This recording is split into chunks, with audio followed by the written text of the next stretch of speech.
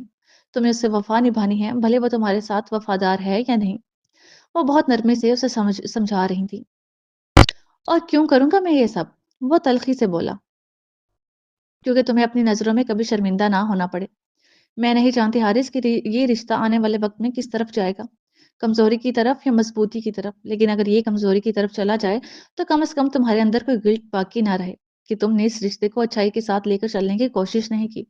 تمہیں اس رشتے میں اپنا کردار بہت ایمانداری اور خوبصورتی سے ادا کرنا ہے، یہ سوچے بغیر کہ مقابل تم سے مخلص ہے کہ نہیں، کیونکہ ہو سکتا ہے تمہاری مخلصی، تمہاری نرمی مقابل کو ایسا کمزور کرے کہ وہی کمزوری اس رشتے کی مضبوطی کا سبب بن جائے۔ تو یعنی وہ یہ کہنا چاہ رہی تھی کہ حارث اپنی طرف سے اس کے ساتھ اچھا پن کا مظاہرہ کرتا رہے، تاکہ کبھی کسی موڑ پہ اگر یہ رشتہ مزید آگے نہ چل پائے تو کم از کم اسے کوئی پچھتاوا، کوئی شرمساری یا افسوس نہ رہے کہ اس نے اس رشتے میں اپنی ایفرٹس نہیں ڈالی۔ وہ پرسکون اور مطمئن ہو کے اس نے آخر تک اس رشتے کو پیار توجہ دی، کوئی کلک باقی نہ رہے۔ تو آپ کو لگتا ہے کہ میری یہ تمام کوششیں شہزین کو یکسر بدل ڈالیں گی؟ اس نے ساری باتوں کو ایک طرف رکھ کر بس اس بات کو آگے بڑھانا چاہا۔ یکسر تو نہیں، کیونکہ کچھ عادات ایسی ہوتی ہیں جو عمر بھر ساتھ چلتی ہیں۔ ہاں، وہ اپنے اندر تمہاری توجہ، پیار اور فکر سے نرمی اور اچھا بدلاؤ ضرور لا سکتی ہے، مگر وہ رکی، مگر پرفیکٹ بدلاؤ نہیں۔ اور یہاں حارث نے ایک سرداہ بھری۔ اسے میری اولاد نہیں چاہیے۔ کیا آپ اندازہ کر سکتے ہیں کہ اس کے ان لفظوں نے آپ کے بیٹے کو کس اذیت سے دوچار کر ڈالا ہے؟ میرے پاس بہت سے لوگ آتے ہیں جو یہ جملہ ادا کرتے ہیں، اتنے لوگ کی شمار نہیں، مگر جب میری ہی بیوی نے میرے ہی بچے کو اس دنیا میں لانے سے انکار کر دیا تو آپ سوچ بھی نہیں سکتی کہ مجھ پہ اس وقت گھڑوں پانی گرتا چلا گیا۔ سوچ بھی نہیں سکتی کہ اس کے ان لفظوں نے میری روح تک کو جھنجھوڑ کر رکھ دیا۔ کسی چھوٹے بچے کی طرح وہ ماں سے اپنی تکلیف بانٹ رہا تھا، اور ماں کا دل تو تڑپ رہا تھا اس کی تکلیف پہ۔ کچھ دیر پہلے تک میں سمجھ نہیں پا رہا تھا کہ کیا میں اس خوشی پہ خوش ہوں بھی یا نہیں۔ لفظ شاید میرے لفظوں سے ہٹ ہی نہیں پا رہا تھا، مگر امی جان، جب شہزین نے وہ الفاظ کہے مجھے لگا جیسے کسی نے میری جان نکال لی ہو۔ اس لمحے مجھ پہ انکشاف ہوا کہ میرا بچہ اس دنیا میں آنے سے قبل ہی میرے جسم کا وہ خاص حصہ بن چکا ہے جس کے ختم ہو جانے سے زندگی ختم ہو جاتی ہے، جان نکل جاتی ہے نا حیرت کی بات کہ میرا جانو دل تڑپ اٹھا ان لفظوں پر، حالانکہ وہ میرے وجود سے منسلک نہیں، مگر کیسی احساسات سے آ رہی ہے یہ بے حس عورت کہ جس کے وجود کا وہ حصہ ہے اسے کوئی تڑپ نہیں، ذرا بھی دل نہیں کانپا ایسے الفاظ لبوں سے ادا کرتے ہوئے۔ افسوس در افسوس تھا اس عورت پہ۔ اپنے آپ کو ہلکار مت کرو میرے بچے، وہ جلد باز ہے، کم عقل اور جذباتی ہے، ابھی حیرت اور غصے کا شکار ہے، کچھ وقت گزرنے دو، اپنے کہے پہ شرم ضرور محسوس کرے گی۔ زرین نے اس کے غصے کے لیول کو نیچے لانا چاہا، تبھی اس بات کو اب مزید ڈسکس نہیں کرنا چاہتی تھی۔ تو کیا کروں گا میں اس کی شرمندگی کا؟ میرے دل سے تو وہ آج مزید اتر گئی نا۔ وہ تندی سے گویا ہوا ٹھیک ہی تو کہہ رہا تھا حارث، وہ اب اگر شرمندہ ہو بھی جاتی، اسے احساس ہو بھی جاتا تو وہ بھی اس کے کہے لفظوں کو بھول نہیں سکتا تھا جنہوں نے اس کا دل لہو لہان کر ڈالا تھا۔ وہ اپنا مقام تمہارے دل میں واپس بھی تو پیدا کر سکتی ہے، وہ امید لیے بولی۔ کون سا مقام؟ کیا اس نے پہلے کوئی مقام بنانے کی کوشش کی تھی؟ نہیں امی جان، وہ پہلے بھی ایسی ہی تھی، آج بھی ایسی ہی ہے۔ بات تو ٹھیک تھی، پہلے کون سا وہ حارث کے ساتھ ایک اچھی سلجھی بیوی بن کر رہ رہی تھی، پہلے بھی تو اپنی اہمیت پیدا کرنے کی بجائے جو تھوڑی بہت ویلیو تھی گراتی رہی تھی۔ چلو نئے سرے سے ہی صحیح، مگر وہ اب تو کوشش کر ہی سکتی ہے نا۔